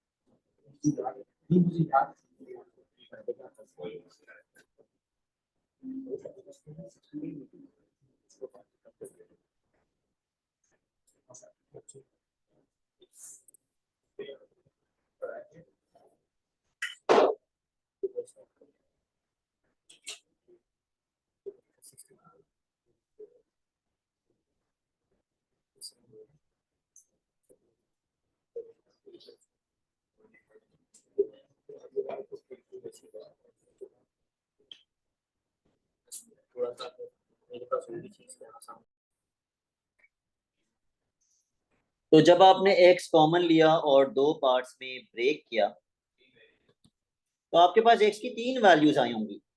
एक आई होगी x इक्वल टू 0 और ये दो आई होंगी इसके ऊपर मिडिल टर्म ब्रेकिंग करके। आप लोगों ने नहीं निकाली थी वो वैल्यूज, 1 और पता है क्यों आई है x की तीन वैल्यूज? क्योंकि तीन पॉइंट्स पे इंटरसेक्ट हो रहा है, एक 0 पे भी इंटरसेक्ट हो रहा है, ये रहा। फिर ये वाली आ गई 1 और ये वाली आ गई 3।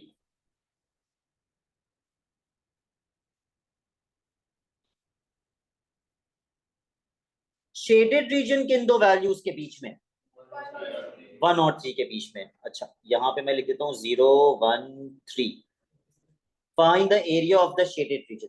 अच्छा जब हम शेडेड रीजन निकाल रहे होते हैं तो शेडेड रीजन निकालने के लिए हमें कर्व को क्या करना पड़ता है, क्योंकि बच्चों को ये भी नहीं पता होता। इंटीग्रेट, थोड़े से बाल बच्चे वो भी चलते इंटीग्रेट करते हैं, ठीक है। लेकिन जब हम किसी कर्व को इंटीग्रेट करते हैं तो हमें कर्व के नीचे का क्या मिल जाता है? एरिया। महत कहां तक? जी थैंक यू महत। एक्स एक्सिस तक, कर्व के नीचे का एक्स एक्सिस तक एरिया मिल जाता है।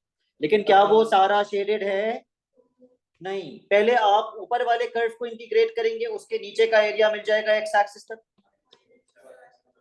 फिर आप नीचे वाले को इंटीग्रेट करेंगे, उसके नीचे का एरिया मिल जाएगा एक्स एक्सिस तक। फिर आप दोनों को सब्ट्रैक्ट। लेकिन इसका एक आसान तरीका भी है। क्या दोनों के लिए लिमिट सेम है? तो अलग अलग एरियाज निकाल के सब्ट्रैक्ट करने से बेहतर है आप पहले दोनों इक्वेशंस को क्या कर दें, माइनस, और फिर इंटीग्रेट कर दें। तो फिर आपको दो दफा नहीं इंटीग्रेट करना पड़ेगा ना, फिर आपको कितनी दफा इंटीग्रेट करना पड़ेगा? एक ही दफा। मतलब कहने का मकसद ये है, लिमिट्स क्या होंगी? 1 से 3 तक। ऊपर वाला कर्व माइनस नीचे वाला कर्व करूं या नीचे वाला कर्व माइनस ऊपर वाला कर्व? क्यों ऊपर वाला माइनस नीचे वाला? क्यों? क्योंकि ऊपर उसका एरिया ज्यादा है। बिल्कुल, ऊपर वाला कर्व माइनस नीचे वाला कर्व।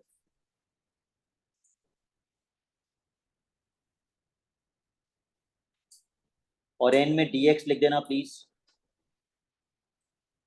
तो इंटीग्रेट ना करो, पहले माइनस कर दो। देखो माइनस करके क्या बनता है?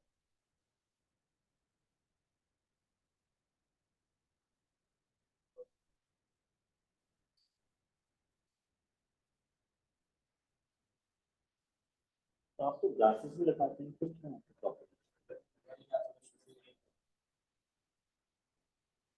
वो करवाओ ना लेजर वाला मशीन। तो हटाना तो कौन सा फ्लेक्स?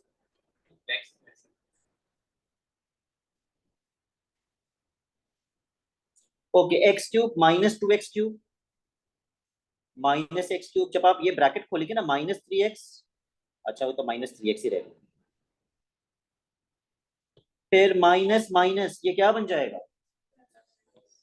+4x² और 3 will cancel out, 3 will cancel out. चलिए बात, मुझे इसकी इंटीग्रेशन बताइए। सबसे पहले -x³ की इंटीग्रेशन करते कैसे हैं? पावर में +1 और उसी पावर से, तो क्या बनेगा? ठीक है, माइनस 3x की पावर 2 ठीक है, प्लस 4x की पावर 3 ठीक है। लिमिट्स का हिसाब किताब पता है सबको? सबसे पहले कौन सी लिमिट पुट करते हैं?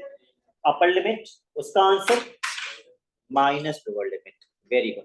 तो पहले आप कैलकुलेटर उठा लीजिए और मुझे अपर लिमिट पुट करके बताइए, क्योंकि बहुत सारे बच्चे वैल्यू पुट करने में भी गलती कर देते हैं कैलकुलेटर के अंदर, तो एक आसान से क्वेश्चन का भी गलत आंसर आ रहा है।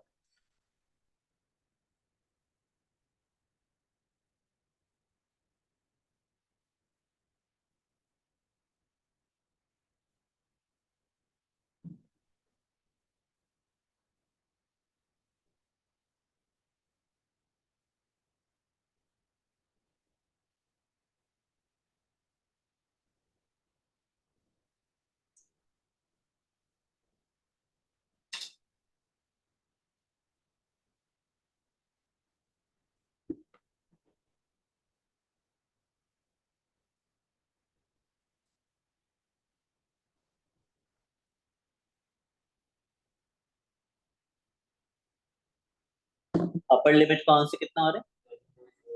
9/4।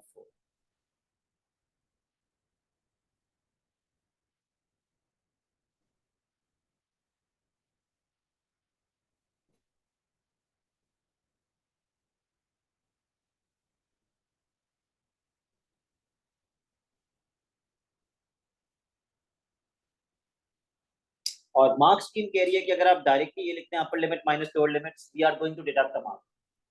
वो आपसे एक्सपेक्ट करती है, the examiner expects you to show क्या आपने 3 पुट किया है, आपने 1 पुट किया है, मतलब आप यहाँ ऐसे लिखें पेपर के अंदर -3 की पावर 4/4 -3 की पावर 2, जो आप कैलकुलेटर में लिख रहे हैं। जी, वो कह रहे हैं उसका एक मार्क है अपर लिमिट माइनस लोअर लिमिट का। मैं तो फिर भी डायरेक्ट अपर लिमिट का आंसर पूछा है, उसने बोला minimum requirement is that you put the limits.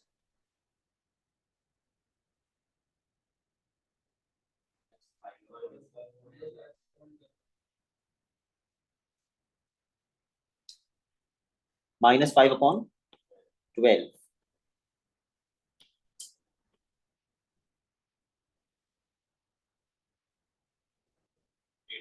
हाँ पीट, मार्क्स की में 8/3 ही है आंसर। प्लीज चेक कीजिए unit square. And now the last question I think.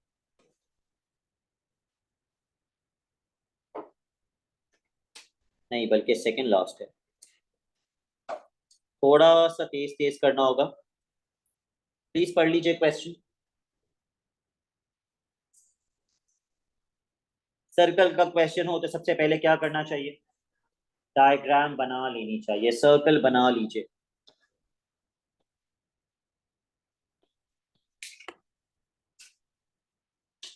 ए और बी के कोऑर्डिनेट्स लगा दीजिए अपने हिसाब से, जो भी आपको लगता है जहां भी होने चाहिए।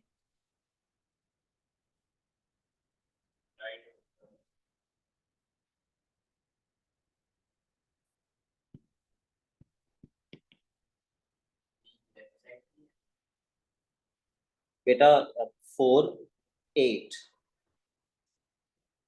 राइट पे होना चाहिए बी।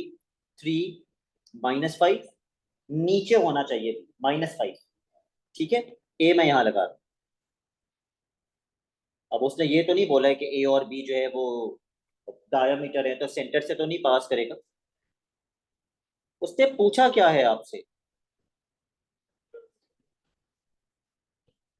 उसने बोला show that the centre lies on this line. मैंने आपको एक सर्कल की प्रॉपर्टी बताई थी, वो क्या थी जो यहाँ इस्तेमाल होगी?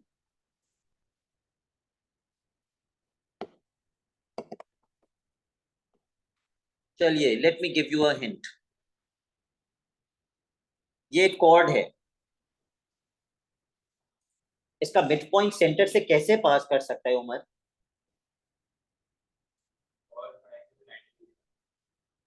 What will pass through the centre? Tangent perpendicular. Tangent कैसे? टेंजेंट सर्कल के बाहर से जाते हैं, बोलिए सेंटर से पास करेगा। The perpendicular bisector. तो आप परपेंडिकुलर बाइसेक्टर की इक्वेशन निकालें, वो पास करेगा सेंटर ऑफ द सर्कल से। तो परपेंडिकुलर बाइसेक्टर की इक्वेशन निकालने के लिए सबसे पहले मैं ए बी का क्या फाइंड करूंगा? ग्रेडियंट। ओके, ग्रेडियंट निकालिए, कैलकुलेटर उठाइए, कोई स्टेप दिखाने की जरूरत नहीं है, कैलकुलेटर में करेंगे आप y2 minus y1 upon x2 minus x1 2 -2। अब देखो ये अगर पहले स्टेप में गलती कर दोगे तो मसला हो जाएगा। या आपने किसका ग्रेडियंट बताया मुझे? ए बी का। तो उस लाइन का ग्रेडियंट कितना होगा? 1/2 परपेंडिकुलर बाइसेक्टर का। फिर रुमेसा परपेंडिकुलर बाइसेक्टर की इक्वेशन निकालने के लिए ए का कोऑर्डिनेट यूज करेंगी या बी का, या आपकी मर्जी है? किसी का भी नहीं करेंगे, नहीं करेंगे। क्या ये लाइन ए से पास कर रही है? नहीं, मिड पॉइंट से करिए ना, ए का यूज कर सकते हैं ना बी का। मिड पॉइंट निकालिए। और रुमेसा मिड पॉइंट का फॉर्मूला क्या होता है? ठीक है, ठीक है, x1 plus x2 upon 2 comma y1 plus y2 upon 2, जिससे मिड पॉइंट आ जाएगा 6 कॉमा -1। अब परपेंडिकुलर बाइसेक्टर की इक्वेशन बना दीजिए। इक्वेशन बनाने का फॉर्मूला याद है सबको? y minus y1 equals to m bracket x minus x1। y minus y1 is equals to m bracket x minus x1।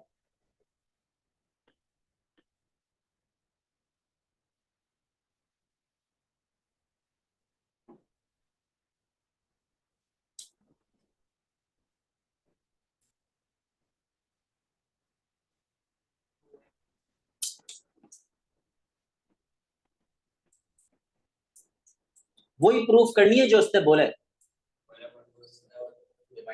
तो वहां जाके दोनों से अलग अलग डिवाइड कर दो, दोनों के नीचे। ये हो जाएगा y is equal to minus proof. तो ये हमने इस लाइन की इक्वेशन निकाल दी, y is equal to half x minus 4। ये परपेंडिकुलर बाइसेक्टर और सर्कल कितने पॉइंट्स पे इंटरसेक्ट कर रहे हैं? 2 पॉइंट्स पे इंटरसेक्ट कर रहे हैं। Okay, find the two possible values of the equation of the circle. Find the two possible equations of the circle. मुझे सर्कल की एक चीज और भी दी हुई थी क्वेश्चन में, जिसको मैंने कंप्लीटली इग्नोर किया हुआ था। The radius which is 10। two possible equations of the circle। center which is x, y। मुझे नहीं पता अभी तक सेंटर कितना है, तो मुझे लगता भी नहीं कि मैं निकाल सकता हूँ, या अगर आपको लगता है आप निकाल सकते हैं तो बता दें। तो सर्कल की इक्वेशन कैसे मिलेगी? आप बोलेंगे सर मैं इसकी लेंथ निकालूंगा in terms of x and y और इक्वेट कर दूंगा किससे? 10 से। इससे निकालने हो जाएगा। आप, आपकी मर्जी, आप इससे निकालें या फिर आप इससे निकालें, दैट इज अप टू।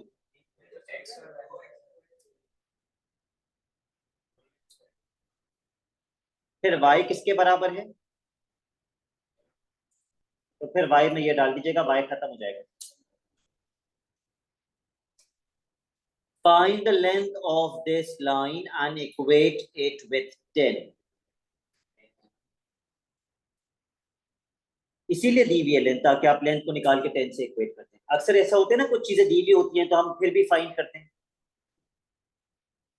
तो आप लेंथ कैसे निकालेंगे? क्या फॉर्मूला होता है लेंथ का? x2 minus x1 whole square plus y2 minus y1 whole square और पूरे के ऊपर स्क्वायर रूट। तो आप लिख दें x minus 4 whole square plus y minus 3 whole square.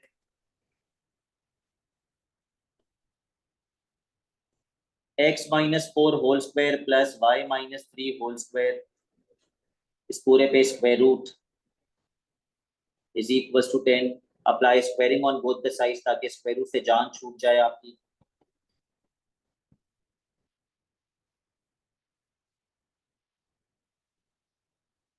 मैं इस इधर से निकालना क्या चाह रहा हूं? सर्कल का सेंटर, क्योंकि जब तक सेंटर नहीं होगा आप मुझे नहीं बता सकते सर्कल की इक्वेशन क्या है। कुछ बच्चे कहते हैं सर बन तो गई, सर्कल की इक्वेशन की फॉर्म में तो आया। ये सर्कल की इक्वेशन क्या होती है? X minus a whole square plus y minus b whole square equal to r square.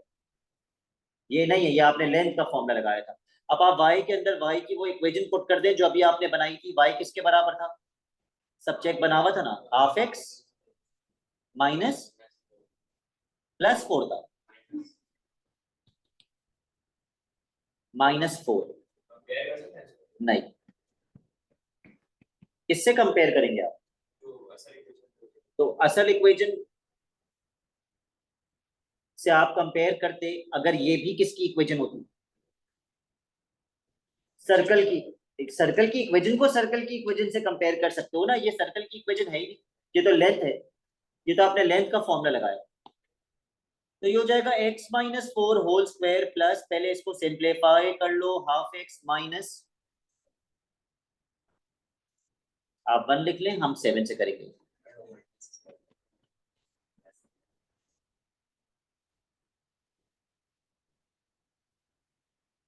अब आप दोनों पे आइडेंटिटी लगाइए और एक्सपैंड कर दीजिए।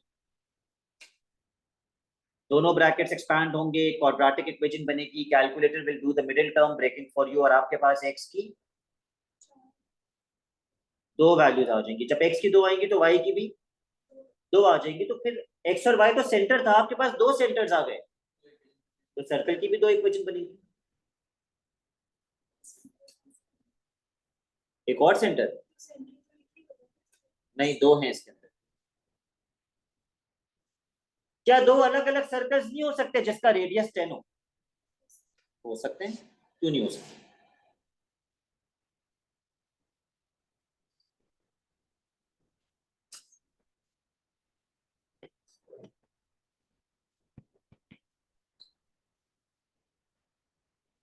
जब आप दोनों ब्रैकेट्स एक्सपैंड कर दें तो प्लीज मुझे चेक करवा दीजिएगा कि जो मैंने एक्सपेंशन लिखा है कि आपकी भी वही है, बजाय इसके कि आप डायरेक्टली स्क्रीन से कॉपी कर दें। अपनी एक्सपेंशन लिखिए, फिर चेक कर लीजिए।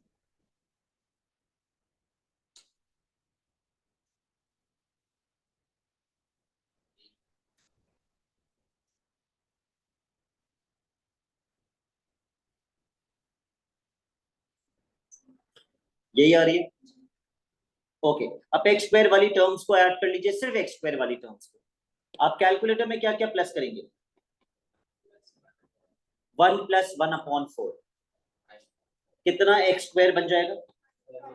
5/4 एक्स स्क्वायर। फिर एक्स वाली टर्म्स -15x, और 100 को भी लेफ्ट हैंड साइड पे लाके कांस्टेंट का आंसर नेगेटिव आएगा 35। उठाइए कैलकुलेटर और मिडिल टर्म ब्रेकिंग कीजिए और x की 2 वैल्यूज बताइए।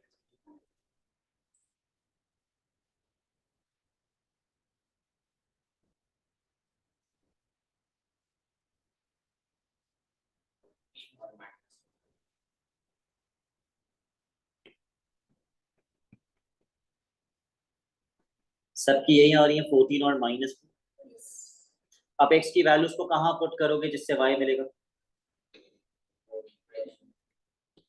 इसके अंदर, क्योंकि आपने इसी के साथ ही तो साइमल्टेनियसली किया था। y की 2 वैल्यूज,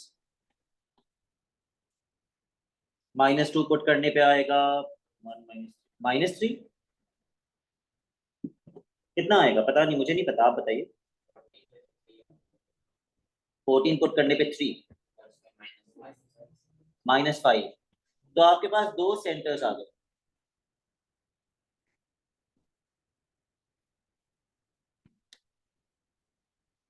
इन दोनों सेंटर्स के लिए रेडियस कितना है?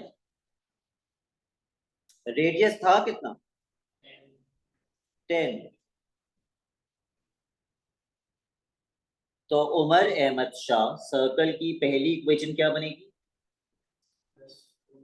x plus 2 whole square plus y plus 5 whole square is equal to 100। और सर्कल की दूसरी equation x minus 14 whole square plus y minus 3 whole square is equal to 100।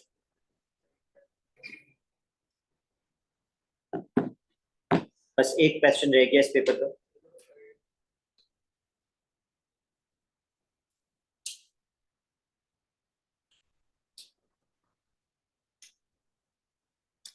Which topic is this? आप सबको differentiate करना होता है, एक बार differentiate करना है और फिर दूसरी बार भी डिफरेंशिएट करना है, और दोनों आंसर्स इन टर्म्स ऑफ के। तो दोनों डिफरेंशिएशन एक एक मार्क की हैं, दोनों पहले एक बार डिफरेंशिएट कीजिए फिर दोबारा डिफरेंशिएट कर दीजिए।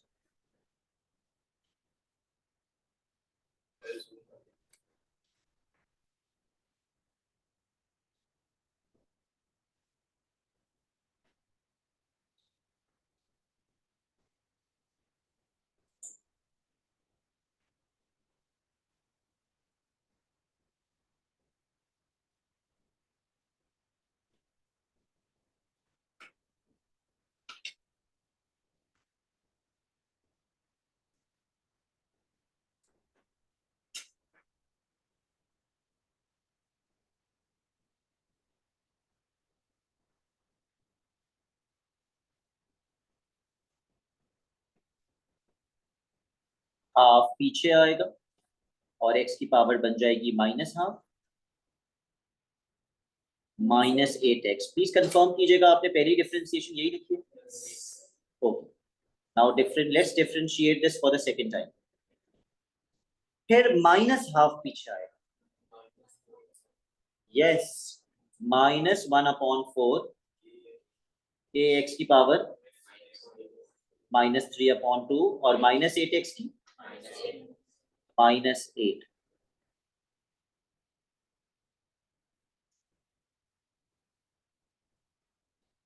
ओके अबरार, अब उन्होंने हमें k की वैल्यू कितनी दी थी? 2, लेकिन सिर्फ पार्ट बी के लिए, given that k equals to 2। ये सिर्फ पार्ट बी के लिए। What is the keyword? Stationary point, जिसका मतलब क्या होता है? dy/dx 0। लेकिन एक चीज और पूछी है उसने, नेचर कैसे मिलती है? क्या चीज जीरो से बड़ी होगी? Second derivative. सेकंड डेरिवेटिव में जब आप एक्स पुट करेंगे, अगर वो आंसर जीरो से बड़ा हुआ तो मिनिमम पॉइंट, और जीरो से छोटा हुआ तो ठीक है। पहले ग्रेडियंट को जीरो से इक्वेट करके सॉल्व कर लीजिए और के में 2 पुट कर दीजिएगा। अब के की वैल्यू दी हुई है,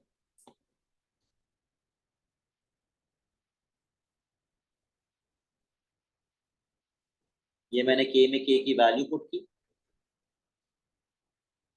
कुछ बच्चे गलती से एक्स में 2 पुट कर देते हैं, के में 2 पुट करना है।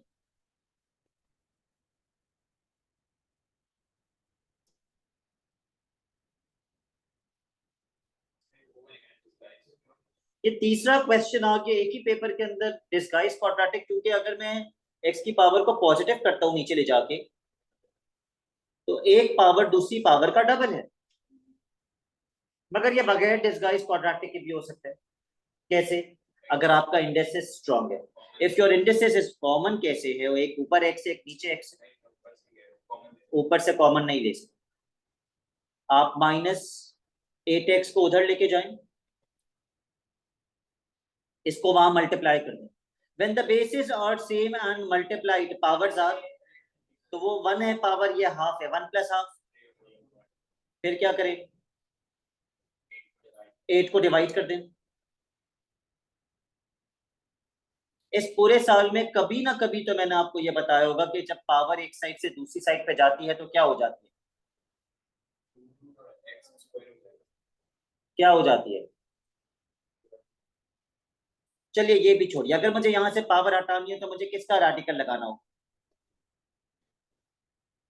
जब स्क्वायर हटाना होता है तो स्क्वायर रूट लगाते हैं, जब क्यूब हटाना होता है तो क्यूब रूट लगाते हैं। या किसका रेडिकल लगेगा? 3/, तो यहां भी। और आपके पास अपनी मर्जी की पावर का रेडिकल लगाने का ऑप्शन होता है। देखिए कैलकुलेटर में आपको लगाना आता है या नहीं? जी नहीं, एक वो वाला भी होता है जिसमें वो वाइट वाले कैलकुलेटर्स में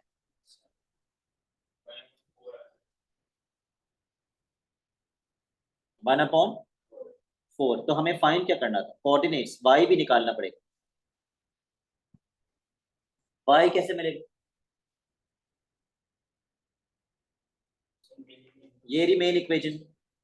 x में x तो पुट करोगे करोगे, साथ साथ k में 2 भी पुट करोगे। उठाओ कैलकुलेटर, पुट कर दो।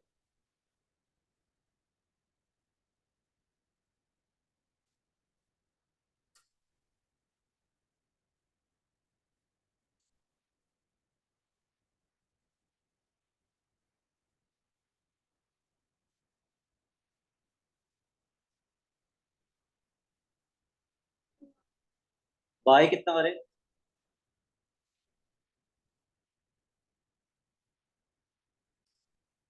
इनका 2 नहीं आ रहा।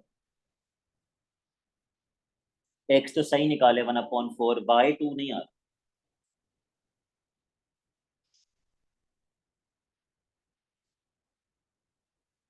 कैलकुलेटर में भी सही नहीं पुट कर पा रहे, ये कैसे हो सकता है?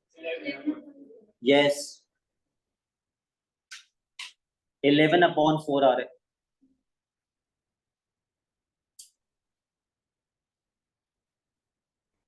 तो स्टेशनरी पॉइंट का कोऑर्डिनेट है 1/4, 11/4। आपको नेचर भी फाइंड करनी है। नेचर के लिए हम सेकंड डेरिवेटिव यूज करते हैं। इस सेकंड डेरिवेटिव में x की वैल्यू भी डाल दीजिए और k की वैल्यू भी डाल दीजिए, और मुझे बताइए सेकंड डेरिवेटिव कितना आ रहा है।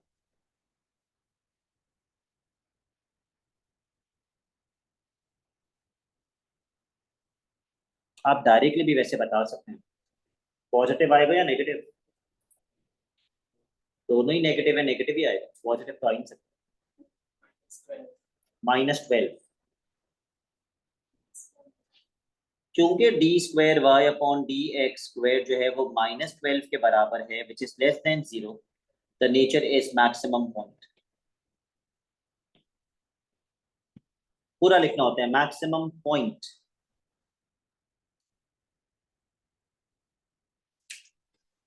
And the most difficult question of the paper, part C of the same question.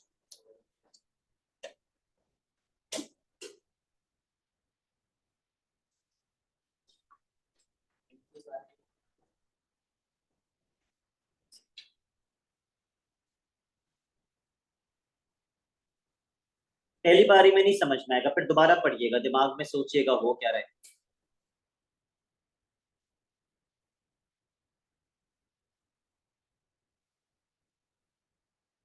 Basically दो टैंजेंट्स मीट कर रहे हैं, जिसका मतलब उन दोनों की इक्वेशंस को साइमल्टेनियसली, तो उनकी इक्वेशंस बनानी पड़ेंगी, और इक्वेशन बनाने के लिए सबसे पहली चीज क्या पता होनी चाहिए?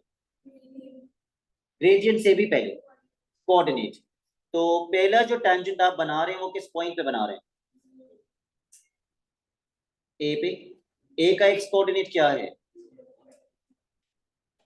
वाई कोऑर्डिनेट कैसे मिलेगा? और कीजिए इसमें 0.25 कहाँ है इक्वेशन? इन टर्म्स ऑफ के आएगा, बिल्कुल। बस गलती नहीं करना, यूज अभी भी आपने कैलकुलेटर करना है।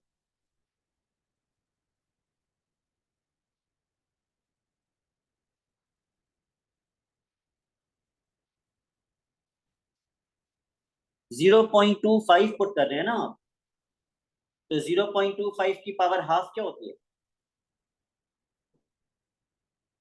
0.5, तो ये बनेगा 0.5 के, और ये पूरा आप कैलकुलेटर में डालिए ना x की वैल्यू के साथ 0.25 के साथ, बताइए कितना बनता है? +7/4 -7/, मुझे डेसिमल में बता दीजिए, आई हेट फ्रैक्शंस। 1.75, तो आपका कोऑर्डिनेट क्या बन गया? 0.5 के प्लस 1.75, ओके। 0.5 के प्लस 1.75। बी का भी निकाल लीजिए, लगे हाथ। आपने एक्स में क्या पुट करना है? 1। अब अगर हम एक्स में 1 पुट करते हैं,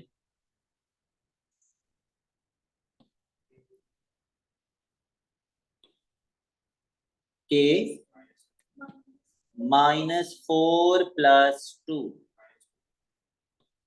-2, के -2,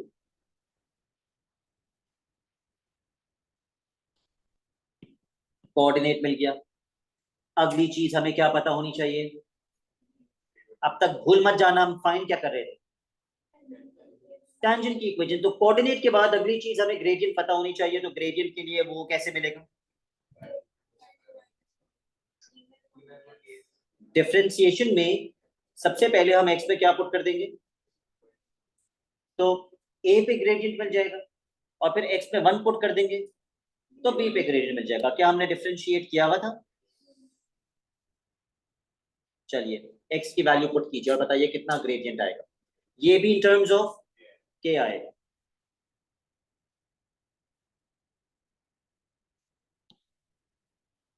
(0.25 की पावर -12 मल्टीप्लाइड बाय 1/2।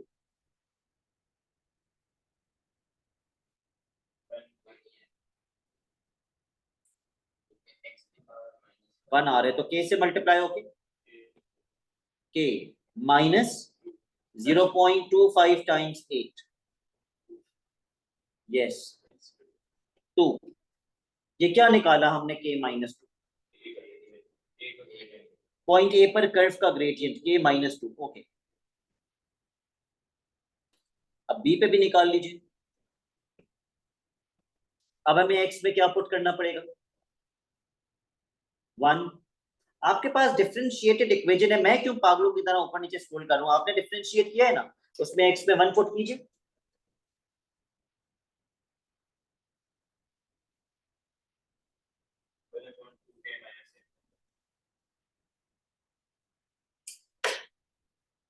और डेसिमल में बता दीजिए, फ्रैक्शन कॉम्प्लिकेटेड हो जाता है। 0.5 के -8, can anybody confirm this? Okay, अब दोनों टेंजेंट्स की क्या बनाएंगे, दोनों की साइमल्टेनियस बना देंगे, पहले इक्वेशन बनाएंगे ना, बनाइए। तो फिर ये क्या है, मेरा क्वेश्चन है, फिर ये क्या है, व्हाट इज 0.6, जहां मीट करें, तो वो मुझे क्यों बताया होगा, उसका काम क्या है इसके अंदर। चलिए पहले इक्वेशन बना लेते हैं, y माइनस, क्या भूल जाएंगे आप पेपर में, ब्रैकेट बनाना, क्योंकि वो जो y कोऑर्डिनेट है आप देखें उसमें दो टर्म्स आ रही है, 0.5 k plus 1.75 is equals to m bracket x minus 0.25। ये भी मैंने गलत लिखा है, where is the mistake, k -2 पे ब्रैकेट होना चाहिए, ऐसा क्यों, अगर मैं ब्रैकेट नहीं लगाता तो फिर ग्रेड, तो इस ब्रैकेट से सिर्फ क्या मल्टीप्लाई हो रहा है, पर ऐसा थोड़ी है, पूरा ग्रेडियंट मल्टीप्लाई होता है। सो आई वांटेड टू नो, क्या मैं अभी x की वैल्यू पुट कर सकता हूँ या साइमल्टेनियसली करने के बाद ही करना पड़ेगा।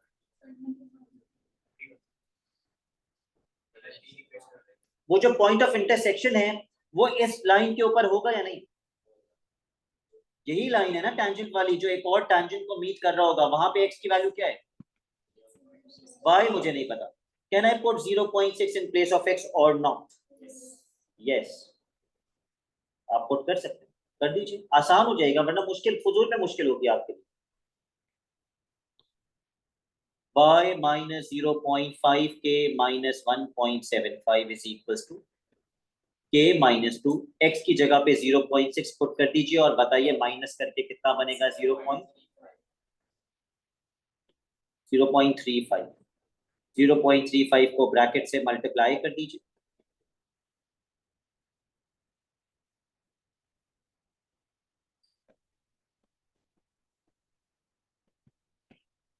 और यहां से y को सब्जेक्ट बना दीजिए।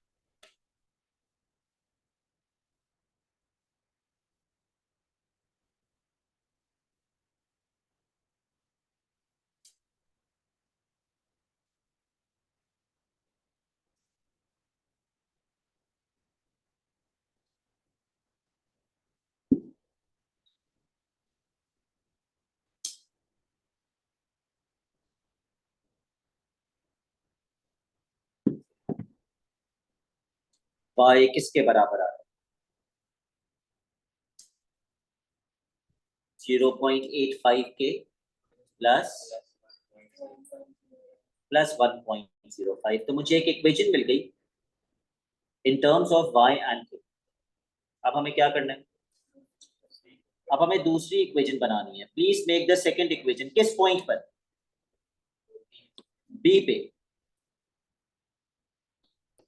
y minus y1 is equals to m bracket x minus x1 कितना है, 1। अब इसको भी सिंप्लीफाई करने से पहले मैं क्या पुट कर दूं, एक्स की वैल्यू पुट कर दीजिए।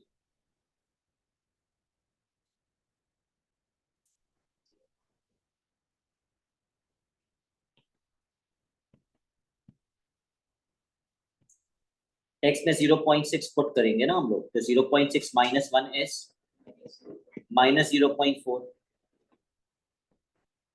मल्टीप्लाई कर दीजिए, minus 0.2k, I may make a mistake, please do confirm, plus 3.2।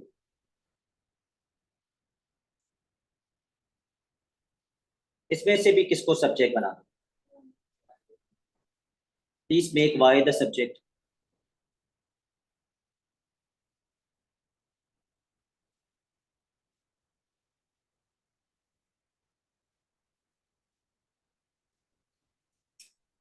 Six mark की वर्किंग नहीं है, वर्किंग तो बहुत ज्यादा मार्क्स की है, पर उसने 6 मार्क्स कम इसलिए रखे so that you do not lose a lot of marks, because इस क्वेश्चन को आखिर तक सही करने के चांसेस ही बहुत कम है।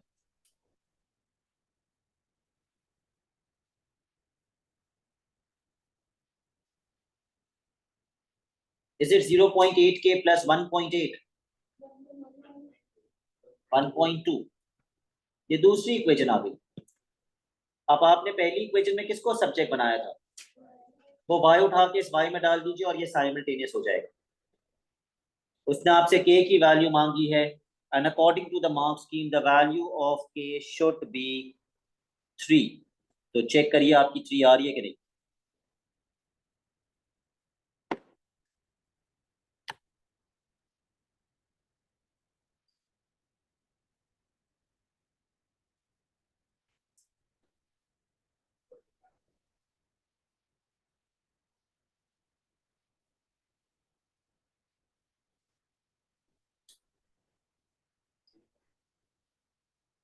थ्री आ रही है,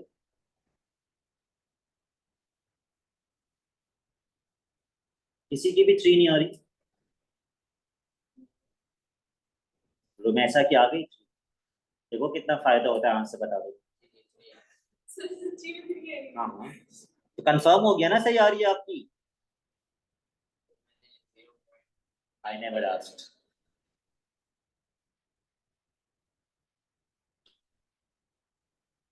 ठीक है, ये पेपर यहाँ खत्म हो गया।